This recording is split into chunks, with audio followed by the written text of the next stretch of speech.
This episode of the Smoking Simian podcast is brought to you by Life Boost Coffee, the healthiest coffee on the planet, people. No mycotoxins, no metabolites that can cause things like cancer and kidney failure later on down the road.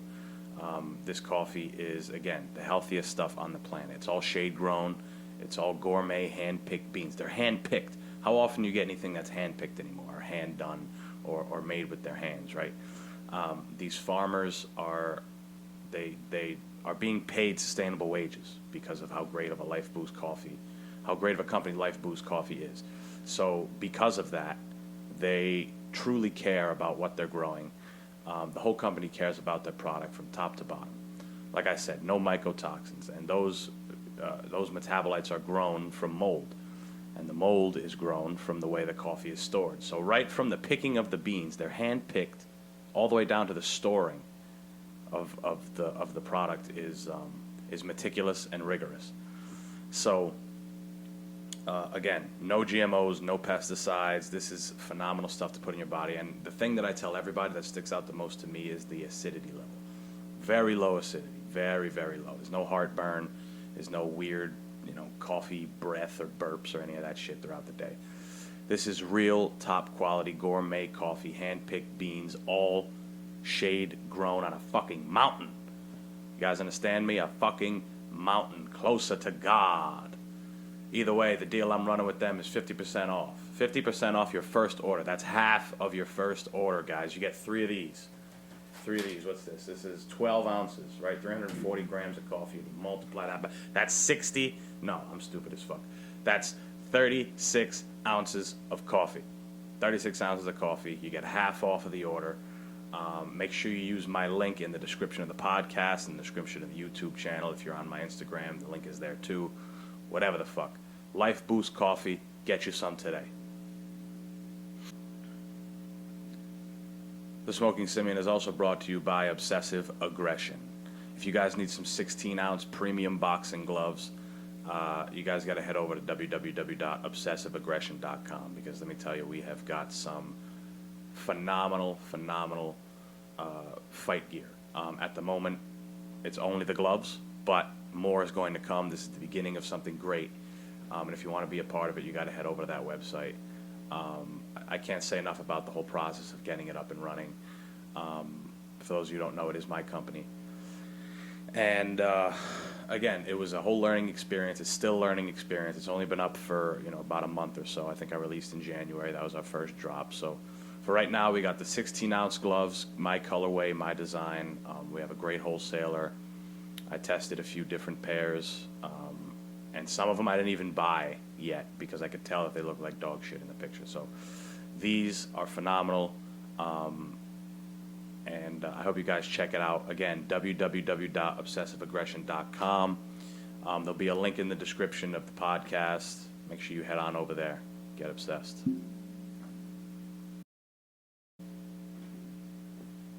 Good morning, people. Good morning. Good morning, everybody. Good morning. Thank you so much for tuning in to the Smoking Simian podcast.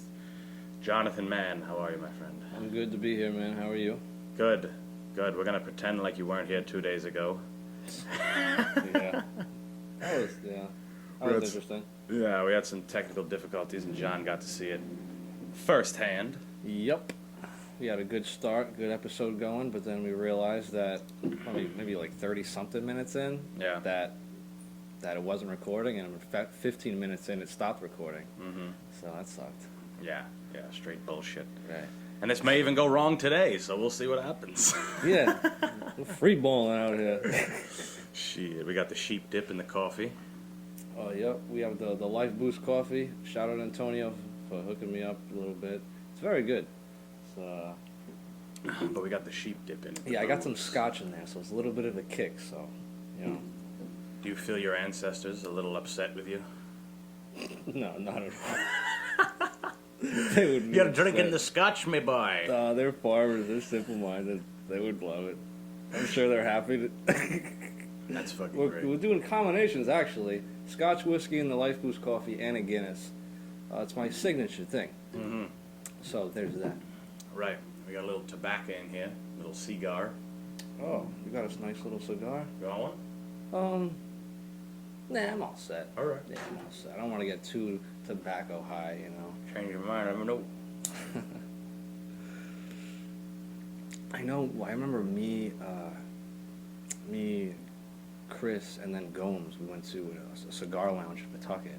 One that you would probably like to go sometimes as well, and it was great. We had a nice cigar. Yeah, I went with Chris.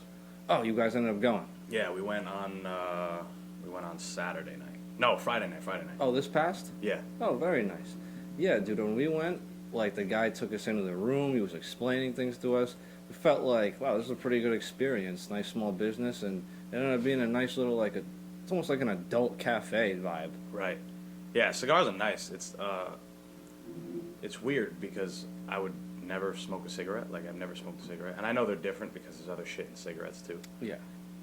But, I don't know. I just like smoking the cigar. It's like a sit back, like, tobacco. I don't know. It's maybe something about tobacco. I think I just like tobacco. It's different, yeah. I would say I like a cigarette, like, I don't smoke cigarettes on the regular, like on a day-to-day basis. Right. But I did like smoking them, like when we would go to Rock and Rye on nights after work, or after you were getting out of work, and we would meet you at Rock and Rye, something like that. Right. When we're drinking inside, then we go stand outside and have a cigarette.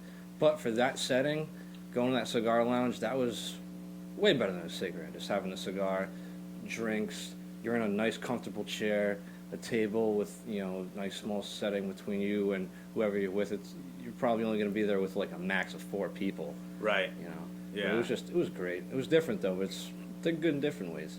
Yeah, it is definitely nice. I had a nice Basil Hayden rye. That was lovely. We're talking about booze and drugs this morning, people. I know. Getting right into the healthy shit. Stay tuned.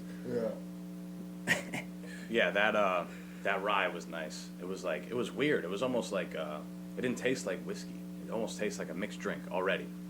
Oh, for your drink, that's what you had? Yeah, it was. You said it was a rye. Basil Hayden rye. Yeah. Is that nice? It's a whiskey, and from where though? America? I think it is. Yeah, I think it is from like America. Basil Hayden. Yeah. Yeah. No, that shit was good. Yeah, there's something about smoking inside of a place. It's kind of nice. Oh, that was nice too. Yeah. Yeah. I also remember I don't smoke a lot of blunts like we used to. Remember back in 2016? Right. So when you always get the smoke in your eye whenever you're linking up with somebody, I got that feeling again, like the smoke in my eye. And it's like, oh my god, it's all filled with smoke. It felt like I was back at the casino again almost for a second. Right. Back when I used to work there. Yeah. It was so cool. The owner was so nice. I would definitely go back there again. Yeah, the only time, at least as a person, I guess, or as an adult human being, the only time I've been in a place where you can smoke is like, other than the casino, because I didn't even think of the casino. Yeah. But like a hookah bar. Yeah. And that vibe's obviously completely different. Like, it's just different people going there. Yeah, it's like those hookah bars. It's like a club. Yeah, they're club themed, and I also, even in those hookah bars, they're probably only hookah you could smoke, and they'll still have like a smoking section for outdoors though. Right. Like you probably can't smoke a cigarette or a cigar in a hookah lounge unless maybe you're the owner, or you know the owner, maybe, I don't know. Right. But hookah's cool too sometimes, but can build up, like it's expensive for your tab at the end of the night. Oh hell yeah! They could get you with a heavy tab that way. Dude, I went to a hookah bar last New Year's Eve in 2019 to 2020. Yeah. And oh my god, I almost dropped this phone. And we went to a hookah bar right across the street. It's called Massage. Right. Oh yeah, I drive by that all the time. Right. So, there it's BYOB. It's not even drinks. They don't even. All they can do is offer you cups. You know what I'm saying? Like, you bring your own booze. And there were probably, how many of us? Maybe six of us. Okay. The tab was like, and this was just hookahs. Remember now, it's just hookahs. The tab. Just hookahs, because you don't gotta pay for drinks. No drinks. Okay. This was like fucking $300+, bro. That's fucking nuts. Insane. And then another night we went to, and this is with even less people. It was with, I think 4 of us went to Nara, which is another hookah bar. Yeah. And that tab was like But the people that I met there were there for hours and hours. But that tab was like $300 between 4 people, dude. One hookah is $70 before they even refill it. Like, what the fuck? Yeah, hell yeah. That's just for that place though, because I've been in place on Thayer Street and it wasn't that much. Right. Yeah, no, there's some places that definitely rape you. They take, yeah. What was that nice place we went to? South Beach? South Beach you was was just nice. about to say it. Yeah. That was a nice fucking place, dude. Who were we with? We went there a couple times, but I remember one of the times we went there, maybe it was the night after one of your fights, or it was maybe after the night of one of your fights that you maybe lost your exhibition match, or it was one of those the day you fought off like in short notice. And we went there with like John Larkin. He showed up later, and then Drew. He's the owner of the gym. No, right? Tom. He was there as well, yeah. and with his girlfriend. That's the time I remember too. And then didn't Nick come through or something like that? Somebody came through, but I remember it was some of your coworkers from Casarinos came through. I remember because I remember that was after I had taken pictures at the gym at least one time because Tom had seen them and he said to me, like, you have a business card, like I'll take it, I'll put it on the website. Right. So it was at least after I had taken photos there once. I don't know exactly though, but we went there a couple times, and I think we got hookah maybe once. But I don't even remember the pricing though. I always get like fucking Heinekens or beers at those places because I don't want to get screwed on the fancy drinks. Yeah, going out like that was the big thing. Like for me, it was like, wow, we're going back out again. Holy shit, I haven't been out in a minute. Like there hasn't been no going out. You know what I'm saying? Yeah, now, yeah. Yeah, well, I'm saying when me and Chris went out this past Friday.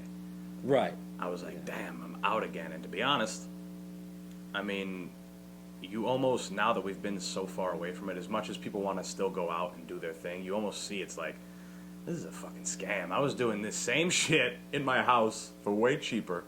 Right. You know what I'm saying? Like, that's not how I felt. I had fun. It was great. And it was cool to be out again. But, like, you can see it. You're like, after going without it for so long, I think. Yeah. That's probably true. I could see that some people maybe develop some sort of cooking habits and like that they just do at their house. It's like, oh, I'll just cook at home more now that I've been doing it for a while, and then when everything opens back up, it may take me a while to get back into like going out more often than I like back when I used to, or maybe I won't do it at all because it would save you money, you know, cop an air fryer. You know? Those things are nice, right? I have never used one. I don't have one, but Rob Marco has one, and he said he loves it. And there's also this dude on TikTok that makes short little videos on how to like throw a couple ingredients in, put it in for a certain amount of minutes, and then boom, it comes out looking like quick little like breakfast, lunch things that you could do to fill up on a work day or something. You ever see that dude Hood Meals? I think it's called. Oh, does he make the meals like the prison meals? No. He makes like fucking these nasty like. He uses an air fryer, but he never cleans it. Like it's dirty as fuck inside. Gosh. There's all gross shit in there. And he's like, yes, sir, walking through his house with big fingernails and toenails and shit. And he's like grabbing like leftover shit and just throwing it in the air fryer. Yeah. And then boom, and then pulling it out and making some like jerry-rig shit. It's fucking disgusting. Is that like part of the whole thing that he just doesn't clean it and that's why he gets so much clout behind it? It's like, oh, this motherfucker's dirty as hell. He just don't clean his shit and he keeps going. Is that why he gets all this like attention still? Right. You can literally. That makes sense. Yeah, you can literally just be a dirty motherfucker and can still get a following. Be consistent with it. You'll get a following. Yeah. Do what you love. And if you love making dirty ass shit in your dirty ass house, just do it, motherfucker. Film that shit. Gosh. So we're a few days removed from the GOAT doing what the GOAT does. Yes, Yes, dude. I can't believe he really just left the Patriots. The first year he goes to a new team, he won. I think that was incredible. He obviously accomplished what he set out to do. So yeah, definitely. And the coldest thing I think I ever heard Tom Brady say is when the reporter asked him, they're like, so what's your favorite ring, Tom? This was when he only had like 4 or 5. Oh, okay. You know, only. And they're like, what's your favorite ring, Tom? I mean, some games were great and some games, you know, were nail biters and whatever. And he's like, You want to know my favorite ring? The next one. Oh. Every single response. time. Oh shit! I clicked the wrong thing. But every single time, you know, he's just. I think he said it multiple times. Anytime anyone asks him that, he's like, the fucking next one. I like that response. That's a good one. Yeah, because he's never satisfied. It's crazy. I was talking about this on the Monday episode, and like, just the idea that you would ever be the best at something, like the absolute best at something. Like, how do you even begin to even think that you'll be the best at something? Like, it's crazy. Yeah. That's got to have a mighty amount of cockiness to you, or you became the best at it on accident. Well, not on accident, but... Well, see, I said the same thing. I'm like, you know, maybe it was on accident. Because, like, after a while, you're like, you know, you're just... And what I mean by accident is, like, you're just training. You're just doing your thing, and you find out that you're just winning and winning and winning. But then I thought, it's like, I don't think you become the best on accident. Like, right. The best, like, the best one. This guy's the best one. It's not an accident. He just has this drive that comes to him more naturally than it's like, of course I'm going to do this. Maybe to some other people it's not as natural. So, obviously it's not like by accident. Definitely not. He put in the work, he put in the hours, most definitely. I shouldn't, you know, like, it's not like that by accident. But maybe he just has a mindset that is few and far between. That's 100% what it is. Like, but it's just so crazy because, like, are you as a kid and you're like, I'm going to be the best? Because it's almost like a childish thing. Like, you go and tell your boys, like, yo, I'm going to be the best rapper. I'm going to be the best podcast in the world. I'll talk about in the world, everything. Grammys, everything. They're going to be like, what the fuck? Go get a job, motherfucker. What are you talking about? Like, when you say it before you actually start doing shit or accomplishing shit, it never works out. So don't tell your friends and don't be like, oh, I'm gonna start skateboarding. I'm gonna be the next Tony Hawk. Yeah. Don't start saying that. That's true too. But like, just the idea of it is like, only a kid would say something like that. Like, I'm the best. Yeah. But like, to carry that through, to carry that mentality, like, and execute on it throughout your life is fucking, like, it's crazy. Well, it's even more interesting. It is crazy to see. Sorry to cut you off. But it's crazy to see, and it's more interesting when you see it on a more grown level. Mm-hmm. That's when it's not so much like you're not just speaking out of your ass. You might be, but at the same time, you might have true confidence and a true low-key plan of how you want to do this. Yeah. So that gives off, like, makes people respect you. Right. Yeah, just to fucking, you know, and we've been so lucky that we've gotten to see so many, like, GOAT athletes, you know what I'm saying? Like, Tom Brady, obviously, he's now in the argument for greatest athlete of all time. Yeah. Like, I don't know if he is, but he's in the argument, you know? Right, yeah. And then, you know, we got to see Floyd Mayweather, 50-0. We got to see Kobe Bryant, rest in peace. Yeah. We got to see LeBron James. Oh, we still get to see LeBron James. Still get to see LeBron James. Fucking Derek Jeter, like, all these fucking guys. Amongst all sports. Yeah. We really got Serena to see Williams. I mean. Oh, Serena, the tennis player? Mm-hmm. Fucking, dude, she's amazing. For her last championship, I don't know shit about tennis, but. Neither do I, except for Wii Sports. Right, yeah, that's all tennis is good for, people. And we're from Rhode Island. The Newport Hall of Fame, or Tennis Hall of Fame is in Newport. Yeah, they do have a little thing in Newport. I would love to photograph that. Yeah, anyway, continue. Her last, like, 8 games of her last championship tournament, whatever the fuck it was. Yeah. She was pregnant. Really? Yeah. Talk about some grit. Yeah. What fucking athlete is pregnant and competes? Impossible. There's probably one of the chess players. I don't know, dude. That's some serious shit. What if she falls? I know, dude. Wham! Dead baby on TV live. Everyone just watched her smush her fucking kid. Oh gosh, that's the worst case scenario. But I don't even know. She had to be advised against it. Probably. She must have just. I don't know. You know, she makes her own decisions. She gets to. That's part of it too. For the greatest, like, everybody's gonna advise you against it. Yeah. Everybody's gonna be like, "That's a dumb idea." Everyone's gonna be like, "You're too old. Come on, stop fucking whatever. Stop fucking around." But if that person's like, "I don't give a fuck about what you say," like, you know, it's like people try to project their their ideas about what's possible and what they can do on other people. Right. Just because, like, maybe the majority is with that idea. You know what I'm saying? Like, if you're like, hey, I'm going to go be the best at this, or I'm going to go do this. And they're like, no, you can't do that. Look where you come from. You come from the same place as us. We come from, this class the of people. Wrong side of the tracks. Right, exactly.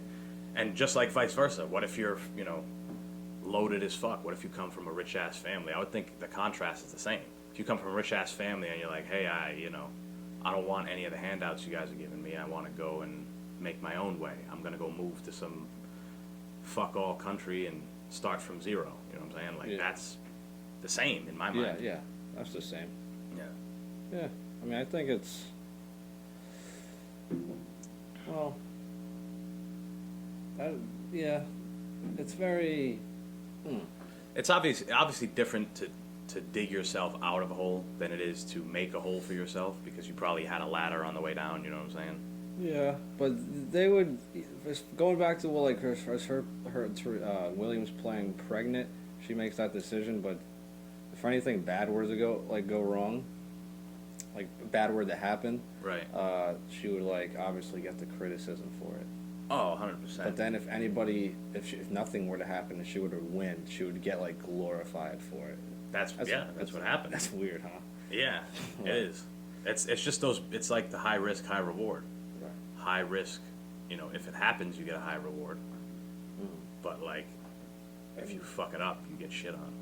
Yeah, that's probably media or however sports journalists, want to show you as. But what were you saying afterwards about that? What do you mean? Didn't you get into something else? Serena Williams? After her, I don't know. I'm fucking losing it over here. It's the sheep dip, people. It's the sheep dip.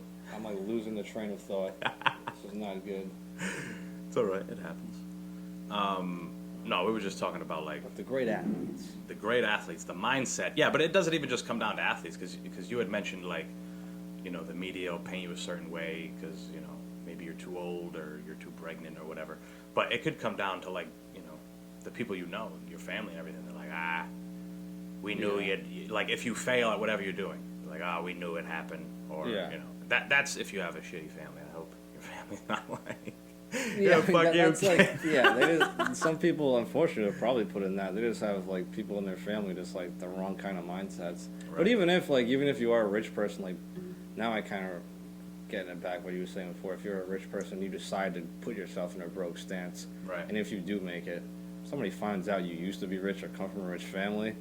Oh man, they're not gonna. They're still gonna judge you a little. Oh, it's just they're rich. They didn't really start off from scratch. Right. Stuff like that. Yeah. You're gonna get different kinds of criticism. Right. Yeah, I mean, you're gonna. That's the thing. You'll never please everybody, though. Mm. Tom Brady is the best ever. Oh my gosh, dude! And people still try to claim otherwise. Tom Brady's the best ever. Unfortunately, Rob Marco, we went his party last week with his. He's having a baby actually, so that's really he's having a baby girl. It was a gender reveal party, so that's awesome. So proud of him. But he was still saying something about Tom Brady. How can you not say he's the best, dude? He's a Giants fan. That's because he's a Giants fan. Well, he's a Giants fan. He's got the one trump card on the Patriot fans. Yeah, the Giants did beat the Patriots in the Super Bowl twice. But fair and square, I mean, whether by luck or whatever, but here, I mean, it doesn't matter. He was still the best. In 2007 when they lost to the Giants, I feel as though, in my personal opinion, they were a better team than the Giants. Yeah. But when, 2013 was the next time? I think it was 2010. No, it wasn't 2010. 2007 and 2010, I think. No, I think those were. I was in high school. 2010 was in middle school. We were in high school when the Giants played the Patriots a second time. We were definitely in high school. Maybe freshmen in high school. So it could have been 2012 or 13. It might be 2012. They lost again, obviously, but that year, whatever year it was, 12 or 13, I thought the Giants were a genuinely better team that year. It was 2011. 2011. Yeah. Both fucking wrong. Close, though. Yeah. It was the 2010-2011 season. That's probably why I thought 2010. Yeah, so he just still said a little something about Tom Brady. I don't even know exactly, but Like, how can you even say anything about like It's how he's impossible. not the best QB? Like, there will be a better QB eventually will come along. Records are meant to be broken. There Right. will be a better one eventually, but Or right someone now, at least in the conversation. oh yeah, or somebody in the conversation at least. But right now, like there's younger QBs who have that potential to be, but they haven't proved enough to be in the conversation. No. And there is who else is in the conversation? I guess Aaron Rodgers. That's the only person who is. That's still playing, or just in Who's like forever? who's like Peyton Manning's The comparable to Tom Brady, but I still think Brady's better. Oh well, 100%. If But you like- go off of like straight, you know, accumulation of stats and rings, I mean, there's nobody close to Brady. Some guys might have more accolades, like maybe I think Peyton Manning leads in passing yards of all Okay. time, but Brady's like third or fourth. You know what I'm Right. saying? And then there's so many other things that he has. He's the winningest quarterback of all time. Nobody's won more games than him. That's also because Yeah. he's been in the league for 20-some years. Yeah. But as far as like ring to ring, like beat for beat, he's a class above everybody else. Yeah. Nobody's got as many rings as him. The other guys who have the other quarterbacks that have as many rings as him is 4, and that's Terry Bradshaw has 4, and Joe Montana has 4. Okay. Yeah. And I think those are the only 2. I could be wrong, but those are the only 2 guys that have that many rings. So Brady has 3 more than those. Right. That's a whole class above them. Like nobody's even close to 7. Of course. Yeah. It's crazy. Of course. Definitely. I mean, we live in New England, so we obviously know he's the GOAT. Some people across the country may still doubt, or maybe they could believe he's like a cheater and stuff like that. You hear all these types of opinions, Right. but I mean, None of them hold water. They're all bullshit. No, they don't. At the It's end impossible. of the day, they really don't. It's one of those non-debatable things. Like, It's not, but people still debate it. It's like Right. people still debate the fucking Earth isn't round and stuff like that. It's like right. this isn't even. It's not even almost worth having a conversation with that person at this point. No, not You know even what I'm close. saying? That's very true. Once someone brings up flat Earth and Tom Brady not being the best quarterback of all time, I can just Yeah. walk out of the room. There's no. Right. Is there any reasoning with you and the way you interpret things? Probably not. So I think we can agree that all flat Earthers probably also disagree with Tom Brady being the best quarterback of all time. Oh man, I do love crazy people though. That's part of. crazy people are interesting. They make the world a funny place. You ever watch Doomsday Preppers? Just thinking, Yes. dude.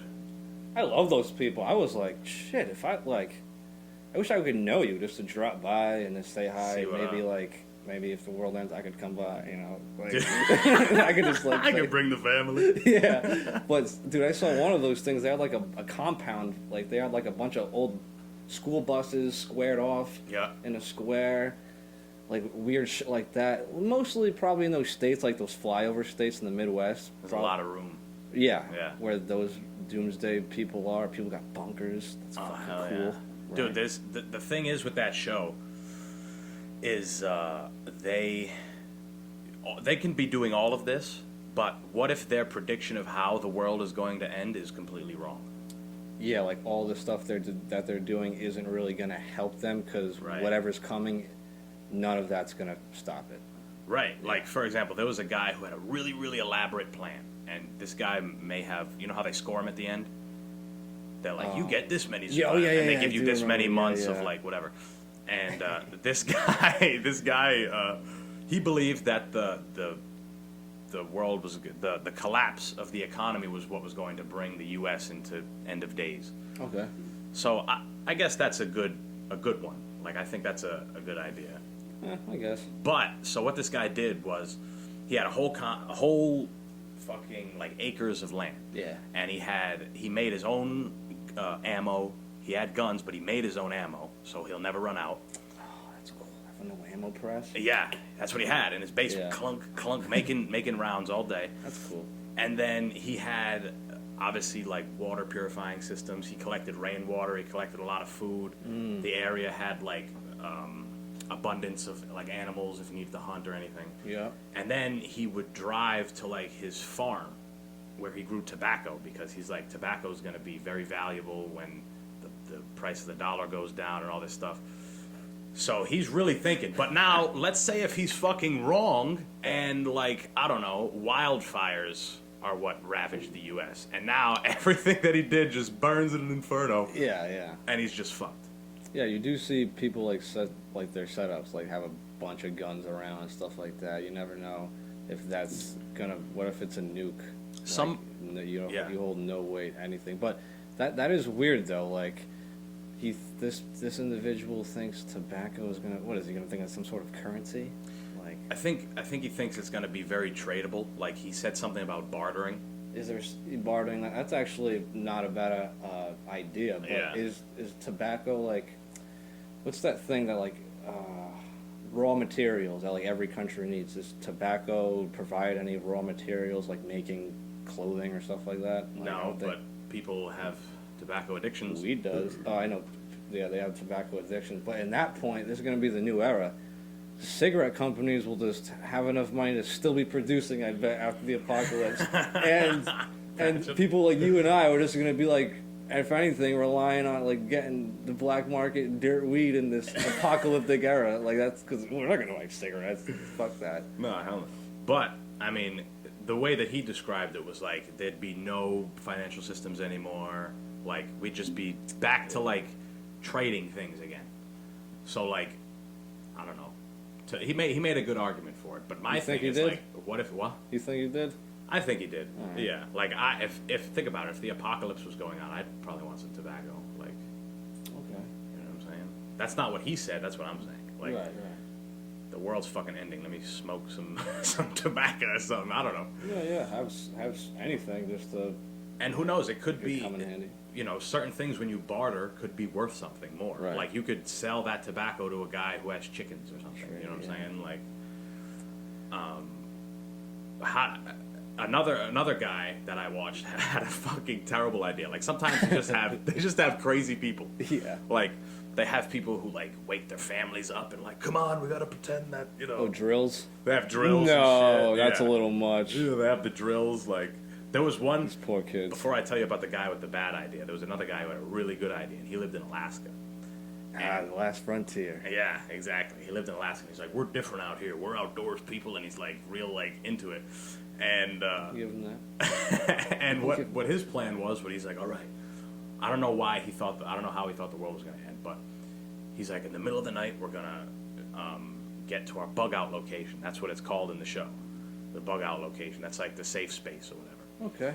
And they're like, all right, this is what we're gonna do. Middle of the night, we're gonna hike in the fucking woods in the dark. And he's like, I've got it all memorized. I know where to go, and we're gonna go. and he's like, he wakes up his daughter in the morning, and he's like, it's early as fuck. It's still dark out. She's like, oh, come on, Dad. What the fuck? What are you doing? That's great. And he's like, no, we gotta do this. Come on. And he's so like into it. He's really into it. And he gets pissed off at his daughter. He's like, have you been watching the news lately? You gotta pay attention to the news. The Chinese are invading us. Wake up. He's like, That's great. he's super like crazy about it. And his shit was nuts. He goes from, he goes through like a hike, right? It's like a fucking hour hike in the snow, in the dark. Ooh. And then he finds his boat that's like covered by like camouflage and all this shit. He covered a fucking boat. Yeah. And like this boat is like some special metal and it goes faster and it's more durable or whatever.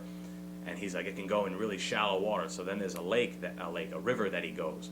It's like a fucking 3-hour ride in this little boat on a shallow ass river that you gotta like navigate because you could hit a rock or a bump or any of that shit. Yeah. So right before his like bug out location, he has trees that are marked with explosives that he can shoot on the way by, and then his boat will fly over them and land. But if anybody's chasing him, it'll just boom create a blockade. That's fucked, dude. This guy. This guy's nuts. Went down his shit. And then he goes to like a dome in the middle of bear country, like woods. Like he gets to a dome where his buddy's there. Like his buddy met them, and they have guns and they're ready. And it's just like he's got a rendezvous. Oh god. Yeah. And at the end, they give him like a score, and he's like, and it's like a good score for the show, right? Like, right. They're like, we think you will last like 22 months. It's almost 2 years. Right. And he's like, well, I think that's horse shit. I would have said the same shit. Look at everything I did. I'm going to still win it. I'm in this for the long run, bro. Yeah, that is. 22 months. Those producers are full of shit. Yeah. He's like, well, I think that's bullshit. Fuck those people over at Doomsday Preppers. He was all upset. Yeah, that's fucking great. I love that, because those people are very... When they have their opinions, I'm sure those Southern people or whatever the fuck, they have their opinions. You're gonna change them shits. They're gonna be like, what the fuck is that? And this guy was fucking serious. He was. And now that I told you that, I gotta tell you one more about the guy who had the terrible idea. Like, this dude had a bad idea. And he thought that the world was gonna end by tsunami. Oh, that's a good one. I like that. Right. Beat that motherfucker. Tsunami. Right? Build something. But he lived on an island. Like, son. Like, he lived on an island with a girl, right? It was like his girlfriend. And they were like into like weird shit, like, oh, we just live off the... Like, they already kind of live a off self-sustaining island land type Kind thing. of, yeah. That's cool. All right. And you know, they're into that weird shit. We're part of the earth and all this stuff. And he had no, like, technical ideas of, like, how to fend for yourself and gather and all this stuff. He's like, I'm just going to ask... I'm going to use my intuition. I'm going to ask Mother Nature if we can eat these berries and try this you know, water and all this stuff. He's fucked. That dude's fucked. So that's like the beginning of his plan, right?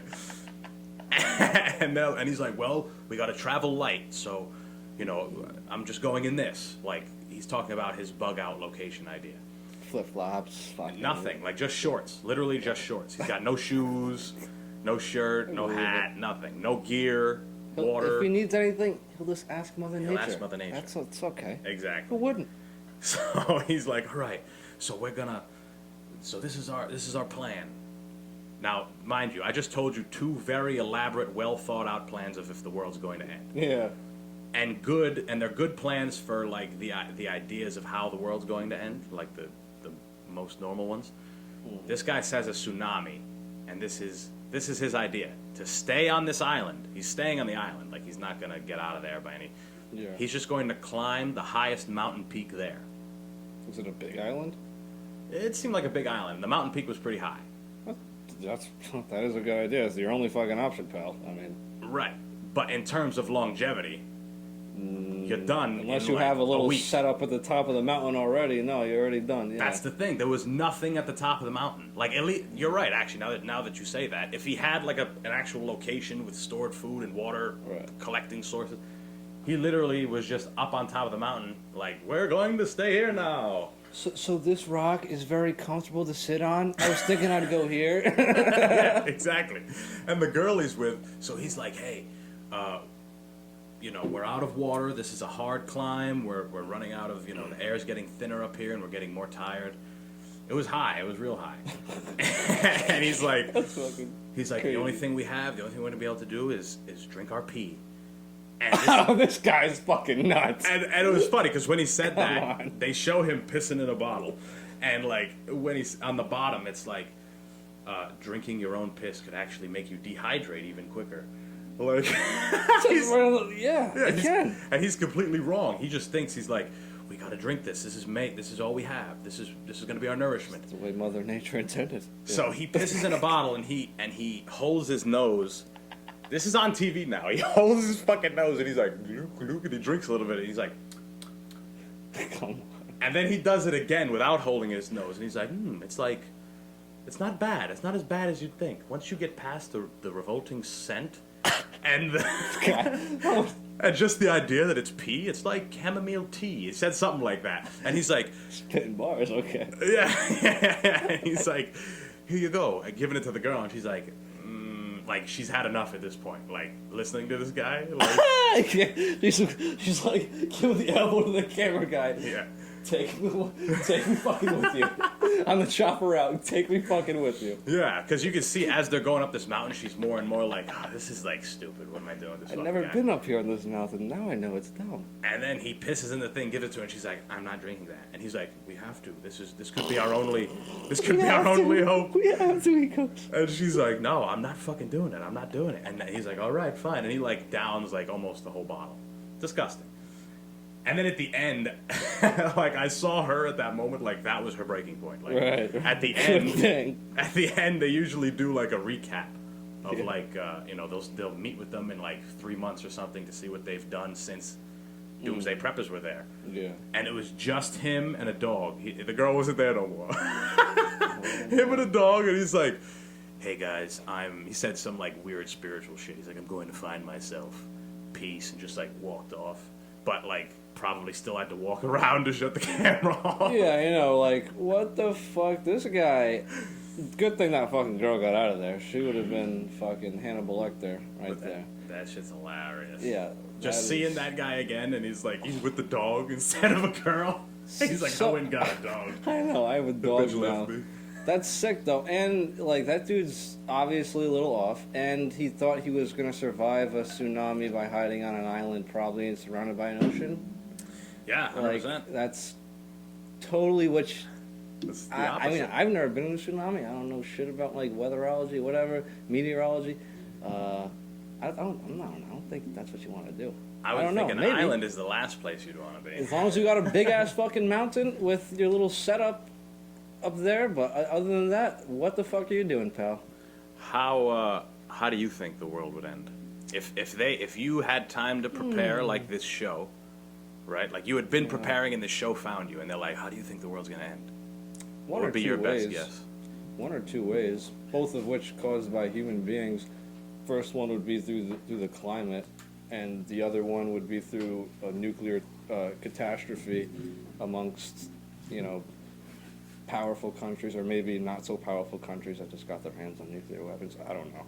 Right. But I feel as though once one goes off, it's another one's going off, and it's gonna start the domino effect, and that'll fuck us. Right. And then the aliens are gonna be looking at us like, dude, we knew they would do this to themselves. Yeah, we do this to every planet. We just plant some paranoia that we're up here being aliens. Nah. Those people, those fucking things. I mean, I don't know about you, but I believe that they're beings, just observing us, and they know know that we're fucking savages. They know that we have people sleeping on a fucking sidewalk and another dude riding by in a Lamborghini. Yeah. They know our shit is a little off. 100%. Yeah. So you would think it's like a war, like a bad mostly nuclear war. nuclear catastrophe war, I would say. Right. I would say more so that than the climate thing. The climate thing, I guess, probably would take maybe 100, maybe more so years for that to happen. Longer to kill us than ourselves. Yeah. We could kill ourselves quicker, and I think we would. What would you do? Because now, if you're right, and it's a nuclear thing, and you had all this time to plan, it's the fallout and the radiation. You got to plan for that shit. Well, the thing with these doomsday preppers is that it's not about what would you do. It's where are you when it happens. Right. What the fuck? Because honestly, if I'm at like work in Seekonk, Massachusetts, and you're in Providence, like, will I ever fucking get to you? Like here back again? Like, how long would that take? Right. Who knows? It's really about wherever you are when it happens. It could be like the fucking Walking Dead, bro. You could have just like a couple. You could be dead, or you could just have a couple of people that you found, fellow human beings, Americans or whatever, that you're just surviving with them. Well, it would be scary. Where do you think your bug out location would be? Bug out location would be, oh fuck. Like, because the way I'm thinking about it is, if I was like really like these people and obsessed with the idea that the world's gonna end, like, let's say money wasn't a factor. Let's say you could, you quit your job and you're like, I'm gonna go live over here. I'll work this job that they have there for me, but at the same time, I'm gonna be building my location, my reserves, all this stuff. Where do you think you would go? Probably, if I was to be within the state. Anywhere. Anywhere in the U.S., we'll say. Probably. I mean, each state is a little different, but for the most part, they set it up somewhat normal, like somewhat the same.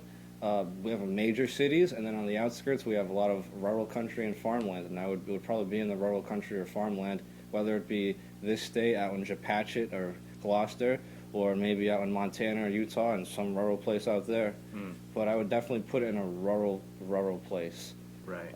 And they do have, there are companies that like you can hire, and you know those like shipping crates, containers? Yeah. You could like have them, they'll like weld a couple of them together for you, and then you could have a backhoe dig a hole in your backyard. Put it in the ground. Given you have the land. Yeah, and they'll put it right in the ground. Right. On the inside it'll be all furnished. You could stack up on all of this food.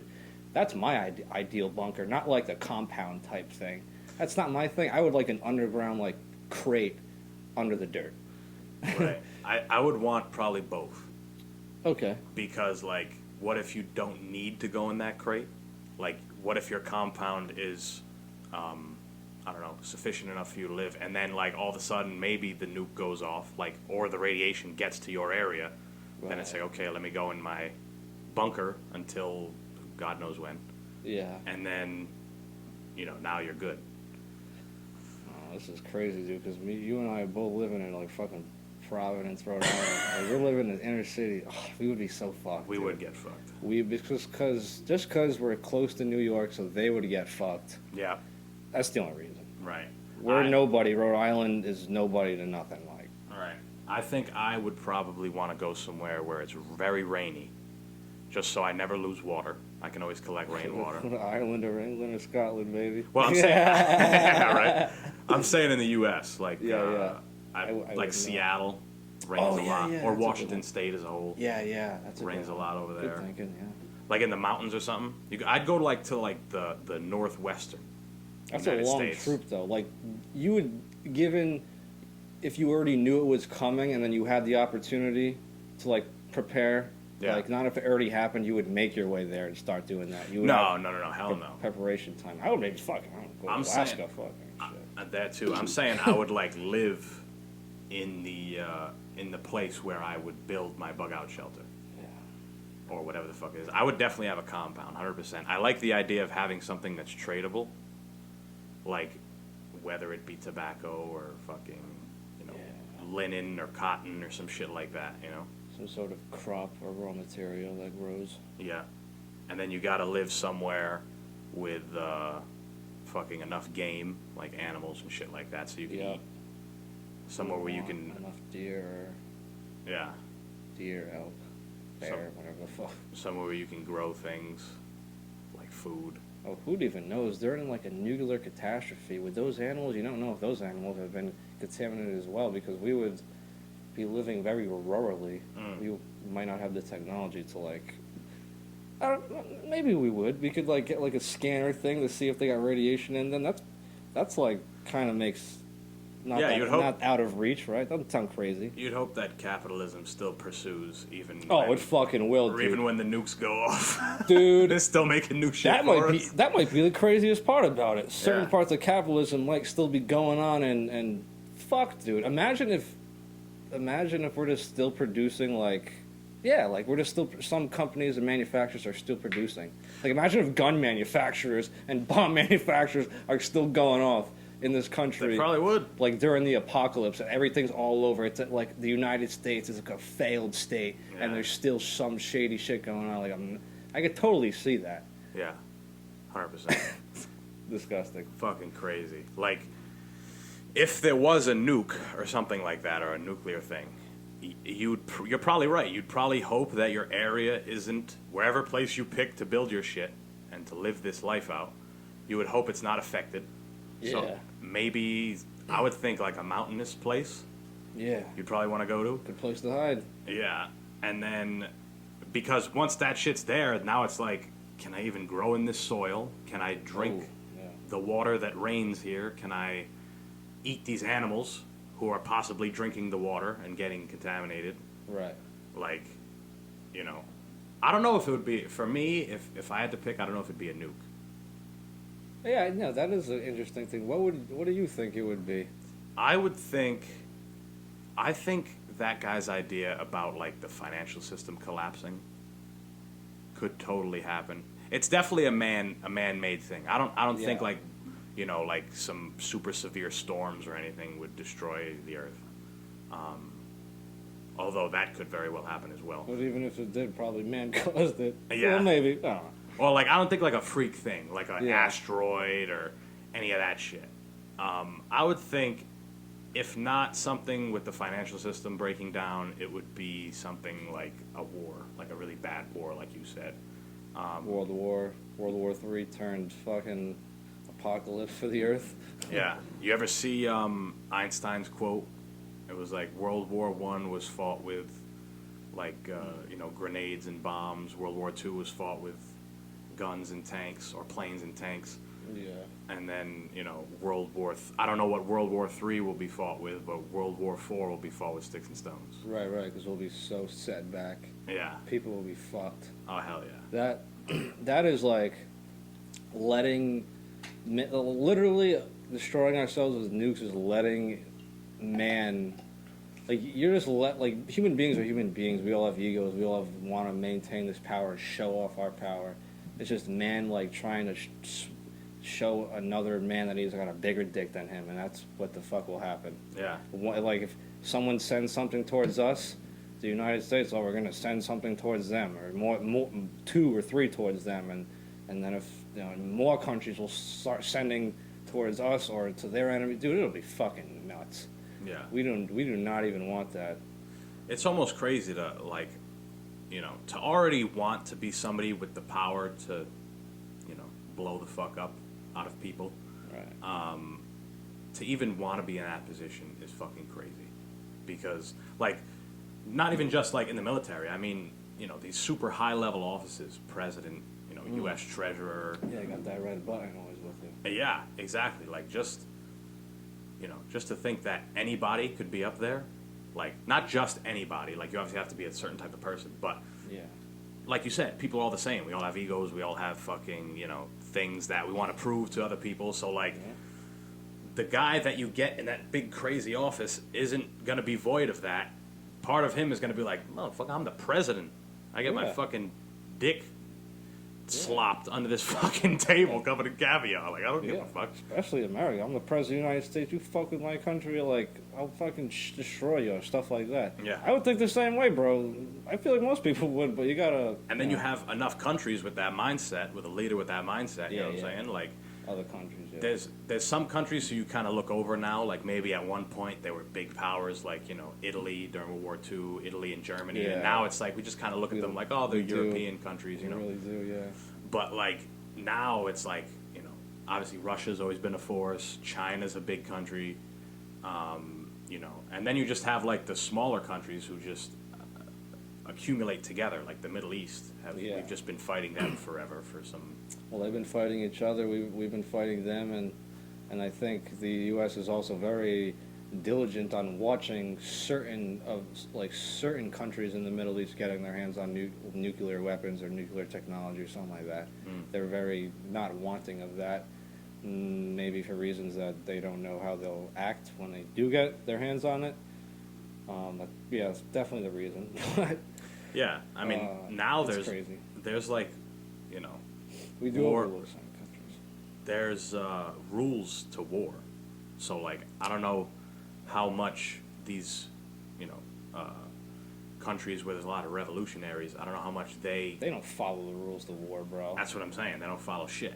They don't follow shit, bro. I saw this movie last night called 13 Hours. Yep. And that's about the unknown soldiers in Benghazi. And the people, the soldiers, they were ex-military, guys who all served 8 to 10 years in the military, Marines, Army Rangers, but then they retired and then they joined the CIA to protect this embassy that supposedly wasn't supposed to exist. It didn't exist. They had no business being there in Libya at the time when they became a failed state in 2012. Yeah, dude, it was a shit show.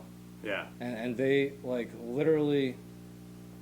I mean, first of all, dude, it was a fucking shit show. It was all about the soldiers and just they had to defend this it was an unreasonable war. They killed Gaddafi, right? Yeah. And then the state became a state of all separated gangs. Damn. And then they attacked the American embassy, and the American ambassador died. And just stuff like that is just so annoying to see. Yeah, they just, I mean, it's weird to say there's rules in war because then there's the quote, all's fair in love and war. Yeah. But, and then you're like, which one do you listen to? Because well, yeah, you can say, like, all right, we're following these rules of war, but if you get beat by a country that doesn't give a fuck about those rules, then you still get beat.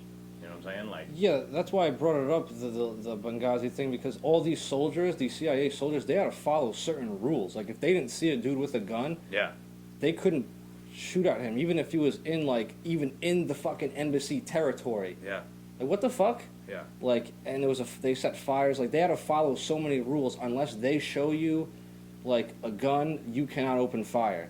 But these fucking guys who are just at that time in Libya, there wasn't an official military, an official army. It was just gangs, citizens with AK-47s and shit.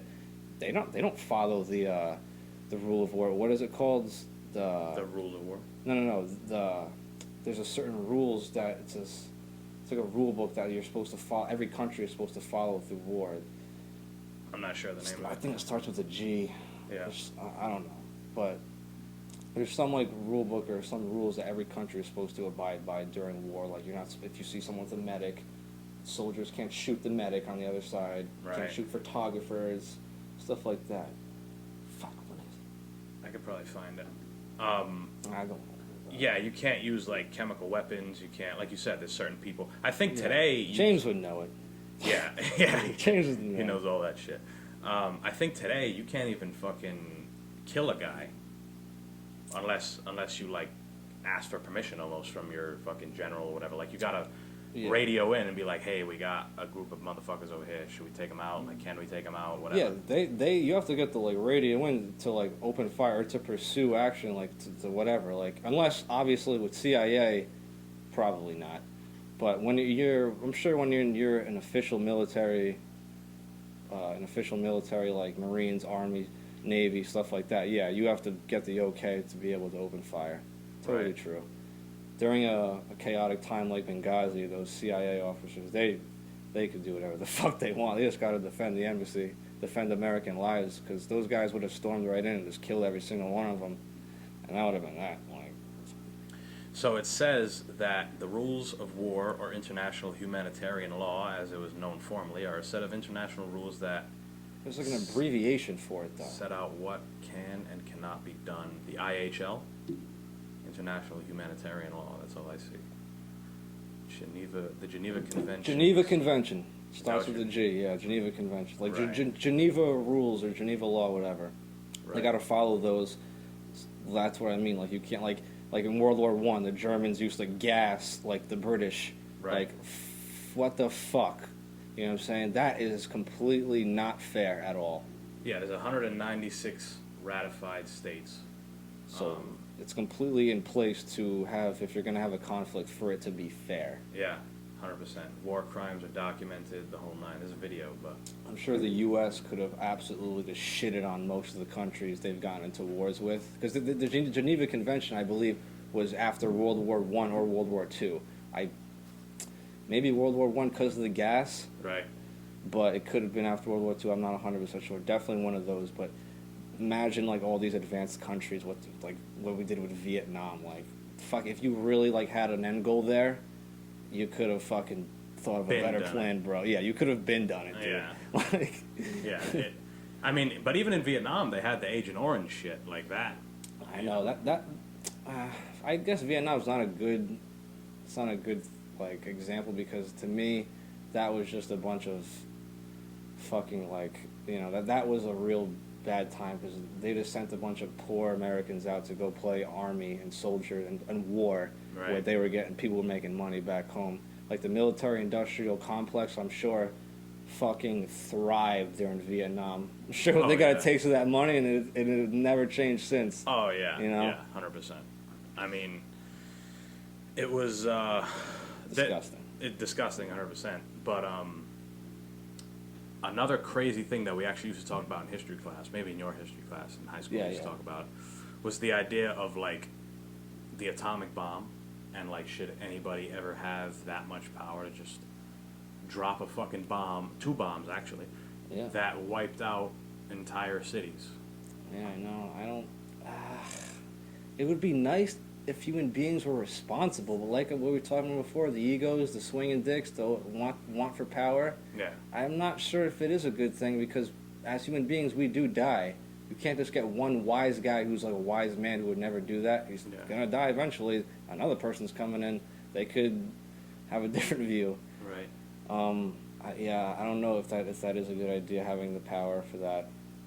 Yeah, it's almost like too much of a profound thing to even think about when you're in high school. Because like when I was in high school, I was like, hell yeah, drop bombs on those motherfuckers, fuck them. Yeah, me too. Like I'm honestly like that too against Japan, but also at the same time, I'm still like that. But we were still like they pretty much lost the war. They were days away from surrendering. Right. They didn't even need to drop those nukes. No. But I'm not gonna lie, dude. Like I still be the same way. Like fuck yeah, after Pearl Harbor, dude, just fucking fuck them all. Like I'm not gonna all. That's just like the inner patriot in me.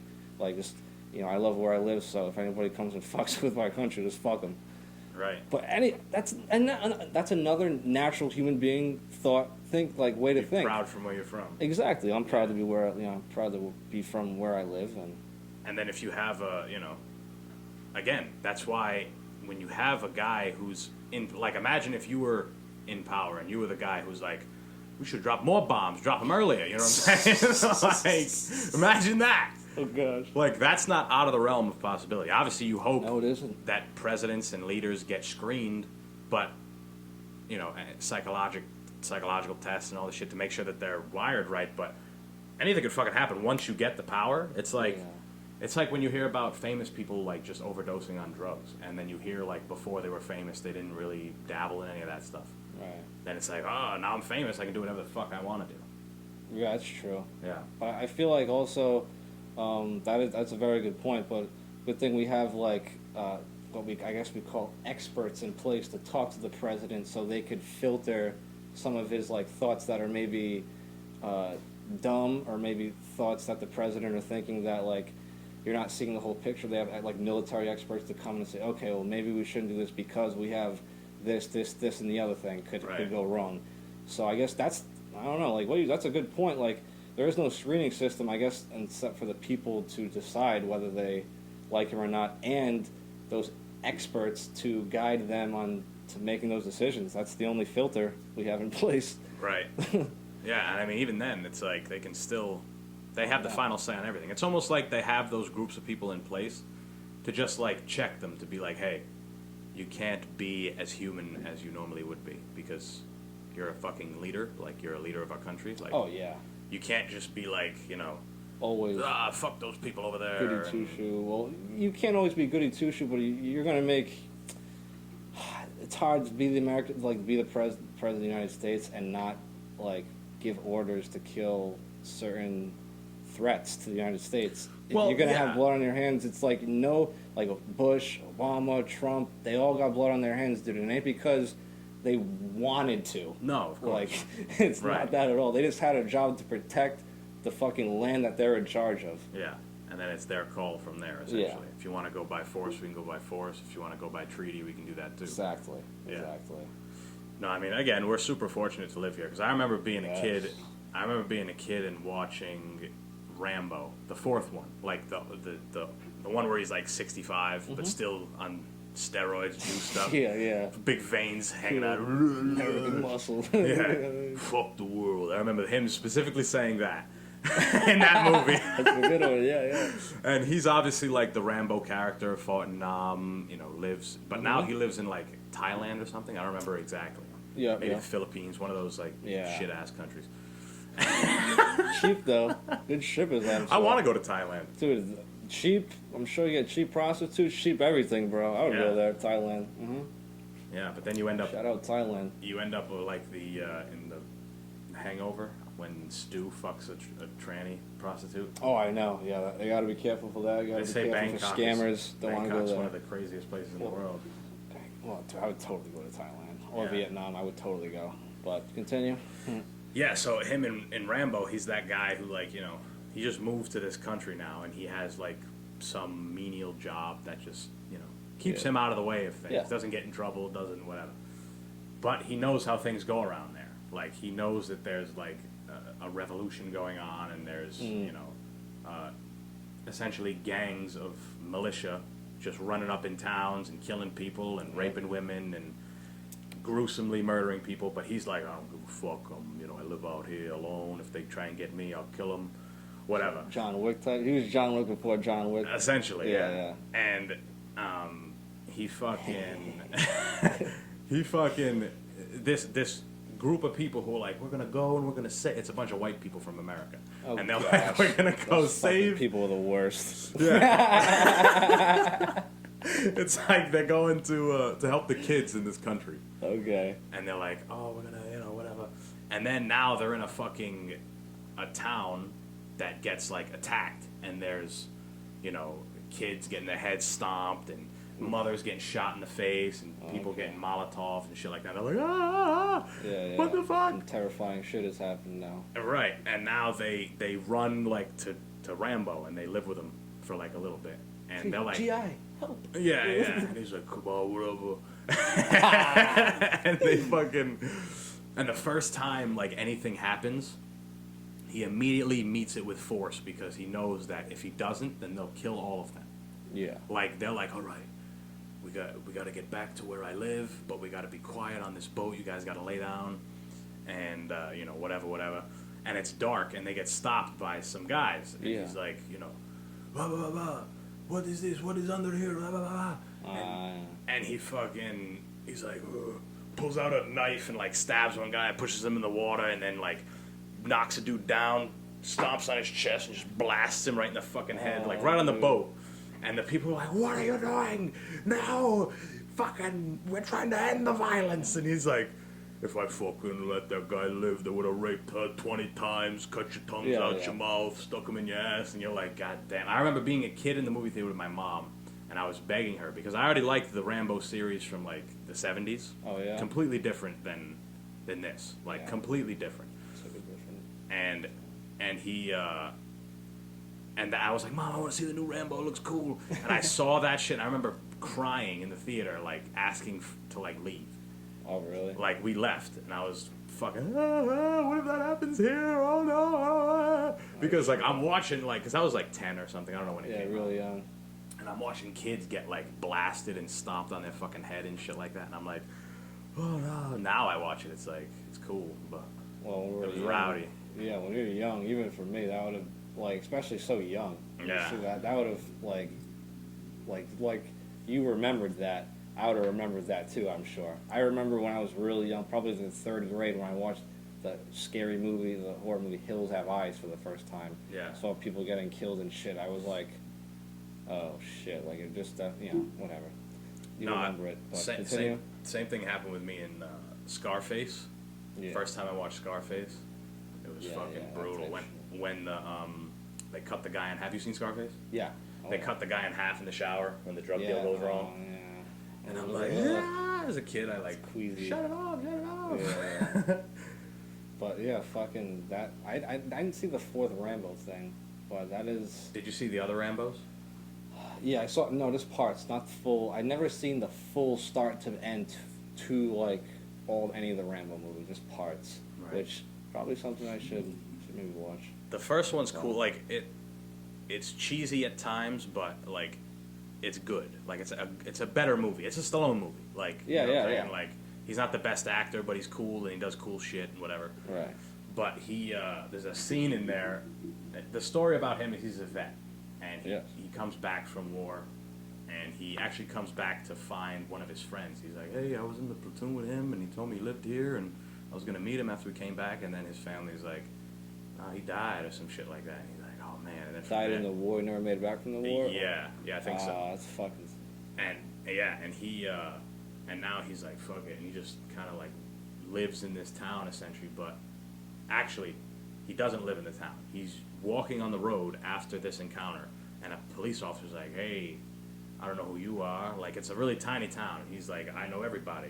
He's the sheriff. One of those. Yeah, he's like, I don't know who you are. What's the matter with you? And he's like, ruh, ruh, ruh, tells him whatever the fuck he says. And then he's like, you're coming with me. And he brings him, like, in the cop car. He didn't do anything wrong. He just wasn't from there. He didn't have any ID on him or whatever. It looked like he literally just came off the plane from Vietnam. Like, That's kind of what he looked like. Well, in those days, it's not that bad if you not have ID and stuff. Like, it's fucking, what, the 60s, 70s? Something like that, yeah. It's like, the hell? And they just wanted to fuck with him. So they bring him to, like, the police station, and they, like, shower him down, but they don't shower him. They use, like, one of those fire hoses that hurt. Oh. Yeah. So, assholes. yeah, and he's butt-ass naked, and just whoosh, whoosh, whoosh. They're like, we don't know where he's from. They're talking amongst each other, like, we don't know where the fuck he is. Whatever. He's not white enough. Where the fuck is he from? Must be one of those from New York or something. Yeah, listen to his fucked up voice. Yeah, that's exactly what it is, probably. Yeah, and he, he's getting flashbacks because he's a POW. So he's like, prisoner of war. Yeah, and he's getting flashbacks of, like, getting zapped while he's, like, held up against the wall and shit like that. So, like, eventually they're asking him questions, and he's like, ugh. And I don't know if he gets dressed yet or if he escapes here, but he just runs. He knocks the 2 sheriffs out or whatever, and he just runs. Yeah. Could have been butt-ass naked, could have been wearing clothes, I don't remember exactly. But then he just runs out into the woods, and the whole movie is just them trying to find him. Oh, okay. And they get in contact with his old general, and they're like, you mean to tell me that we can't, a whole police force, we can't find him? And he's he's like, there's one thing that you guys will need. You better have a whole lot of body bags. And it's true, dude. He takes down a helicopter with a rock. Like, he's hiding, and he's like, shit. Poof, throws the rock, and spiderwebs the thing, and they're like, oh no, crash. Oh, like, yeah, but Rambo's a bad motherfucker. I grew up on Rambo and Bruce Lee movies. Like, I know you said you liked Bruce Lee, but I'm definitely going to have to check out some of those Rambos, because I haven't seen enough. I probably haven't seen the first one then. Probably saw one of the ones in between. But back when you saw in the fourth one, I also liked because he just responded. He already knew what they would do, so he just responded. Just straight with force. Was straight with force, yeah. Because and the people who were bugging out, they didn't get it. Yeah. And he did because because experience. Sometimes you got to meet that force. Yeah. Give him that pressure. Shout out Kevin Gates. We love you, dude. Pussy. Once I get like a sound box in here that I can press things, I'm gonna just record him saying pussy, and I'm just gonna. Oh yeah, you get a couple of like funny things you could say on the show. Yeah. Pussy ass, or like, you know what I'm saying. I was at a podcast. That's his best ad lib. That's the best. Yo, shout out Gates, please. I hope he fucking finds out about this podcast someday. That'd be dope. That would be amazing. Yeah, I just did a podcast the other day with. I'm not going to say who it is because it'll be out in a couple weeks. But he had like one of those button things, and he had a whole bunch of things set on him. Oh, really? Yeah, he had like the. Did he bring it here? No. I was on his podcast. Oh, forget my bad. Yeah, you did. Yeah, and he one of them was like you ever see the memes where somebody gets knocked down? It's like doom doom doom doom. Okay. It's like the Windows sound effects things. Yeah. So we used that a little bit, but. Yeah, that's man. Fucking awesome. That shit's fun. When you taking pictures again? You go a few times a week usually? So right now, honestly, I've been in a creative slump, a creative block almost. The only times I've been taking pictures is I was hired to do a party maybe 3-4 weeks ago now, maybe a month ago, which is odd during COVID, but there's a party down at Skyline downtown. So I bought a flash for my camera, so it was the first time I used the flash, and it was like a low lighting situation. It was fucking amazing. I loved it. It was great. My first time doing a party, an event, so I'm more likely to take on events than after I've done one, because I was scared at first. But then I went out there and I started killing it, and everything's great on the other side of your fears and shit, But as far as me independently going out and taking photos like landscapes and stuff, I've been fucking slacking, bro. I took some in the snow the other day that I haven't edited, but I really got to that's one of my things. I got to get back out there either, by the end of February or March and fucking get back into it, like just taking photos of places that I just want to.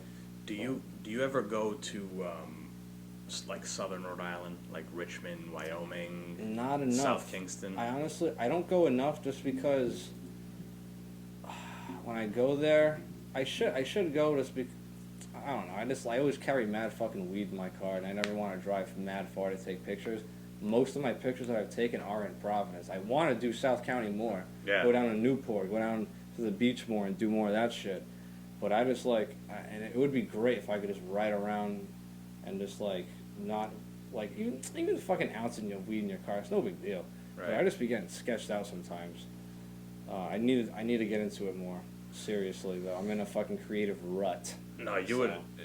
I think most Rhode Islanders, the ones who don't come from Southern Rhode Island, definitely neglect it.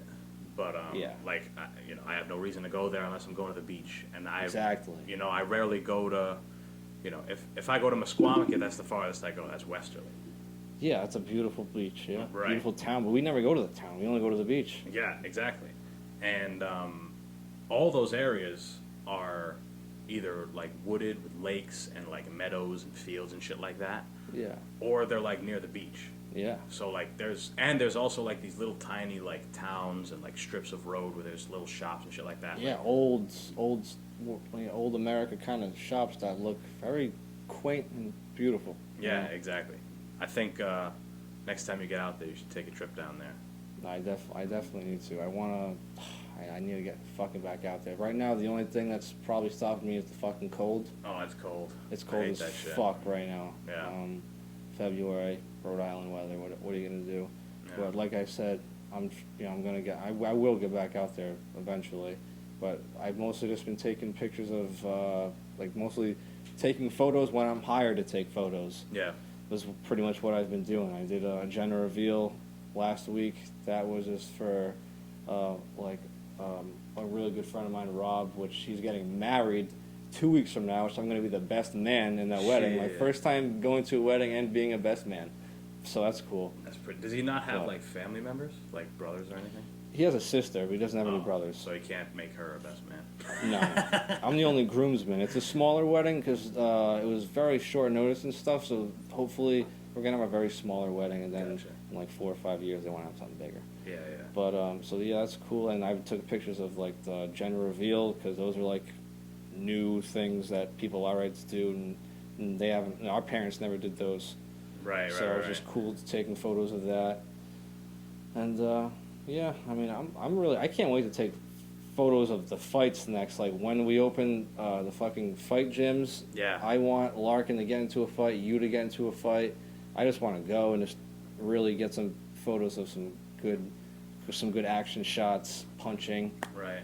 That shit. I've been meaning to tell you that I soon would probably want to schedule some shots for the website and everything. So website, social media, and all that shit. So. Yeah, we could definitely do that for Obsession and Aggression, or Yeah. That would be awesome. We could totally do that. Yeah, hell yeah. That's gonna Figure be that fun. out. Those are always fun. I know you like doing the action shots, so. No, those are my fucking favorite, dude. That makes me, whoo, fucking love photography. Sometimes you get a landscape. Sometimes it's hard to get the landscape that you want. Right. And you just take that picture and you're like, yo, this is gonna come out great on the computer. I love it. But dude, when I fucking take the action shots of sports, any sport, but as I said, mostly MMA, Muay Thai. I'm just like, yo, I get chills. I'm like, yo, let's do this shit. Just want to keep taking more. Hell yeah. Something I love, yeah. Isn't it dope too when you get a new gadget and you make it work? Like when you get the gadget and you're like, whoa, this is cool, and then it works, and then you're like, yo, you see the outcome. That shit's awesome. I was nervous about the Flash. It was the first time I used the Flash for that event. Like someone hired me, paid like gig, and the first time I'm using a Flash in photography at all. Fucking killed it. Yeah. It was great. And I was so scared and like nervous at the beginning, and by the end of it, I was just like, I'm a fucking man, you know. That's how. Dude. You were walking straighter when you were leaving that motherfucker. Yeah, it was cool. Yeah, it's dope, dude. It's it's obviously always a learning process, especially when you get the new shit, and it's great that you were able to. Jump on it at a good time, you know? Yeah, I bought like a background, not like a backdrop, so like a stand. It was 2 stands. It goes up, and then I could hang a backdrop from the stand. Oh shit! So someone could stand in front of it, and I could be over there taking pictures of them. I got one backdrop. I want to get an all-white backdrop just to get like pictures of just their face and all-white back. Like, I want to get a couple of umbrella lights. That's the next move, and. So then I could maybe like rent out, because there's like photography studios or studios that you can rent out throughout the city that you could just not like rent them out per month, just rent them out for a few hours. And you could do like your job, whoever the person hired you, do it in there. Yep. And I think that would be a good thing for me to start doing. Another thing, if you really start to see yourself investing a lot of money into this, Yeah. go ahead and get yourself an LLC, because you get all type of tax write-offs as long as you buy it under. You say, I bought this for my business, my LLC. It ends up being a tax write-off. So That's what you do for obsession and regression, right? that's what I'm gonna be doing once I do my taxes. Yeah. That's So, awesome, dude. I know you did tell me about that LLC stuff like about 2 months back, something like that. it's really not a long, hard process at all. It's super easy to get an LLC. Like it's I think it's like $150 or something to get it done. Yeah.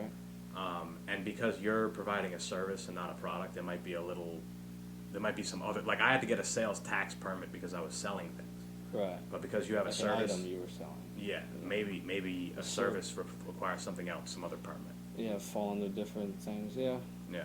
That is definitely something to look into. I got to get a website too. I either got to hit up, our man Isaac, or I got to go through the one of those.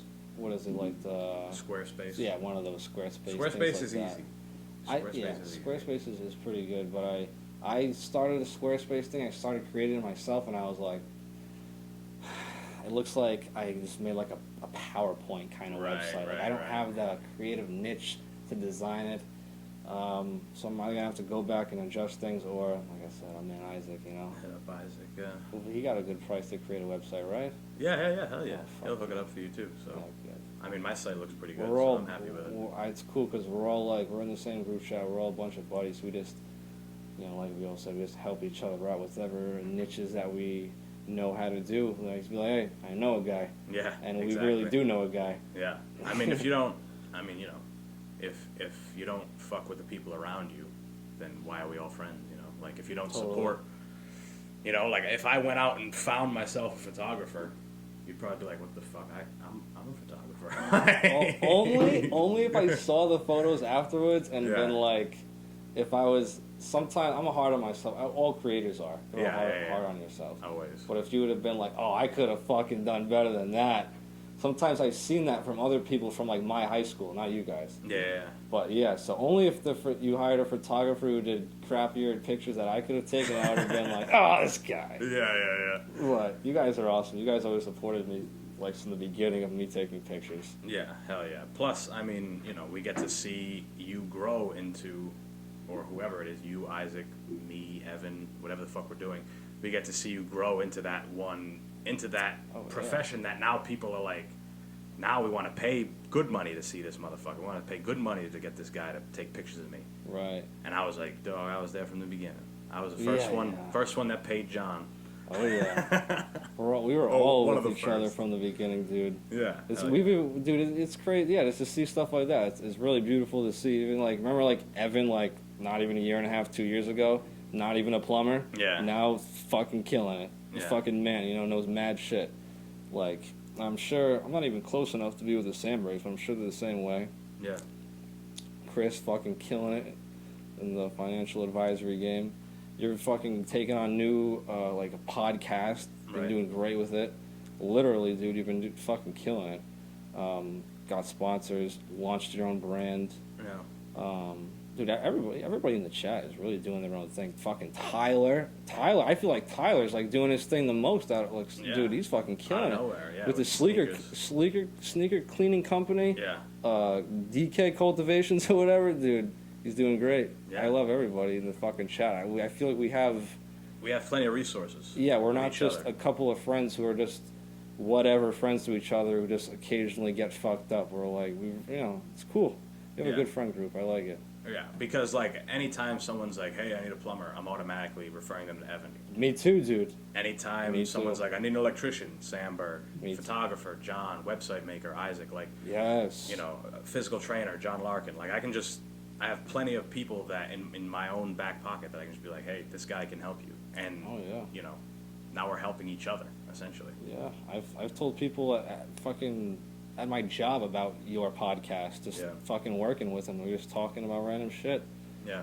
It's cool. I've told people about I got a guy who does plumbing. He's really good. Let me know. I know a guy. Yeah, exactly. It's no bullshit. It's great to fucking know a guy. It's great to know a guy, bro. Really. Hell yeah. Yeah. You get fucked. You know what I'm saying? You go to a mechanic and he fucks your shit up.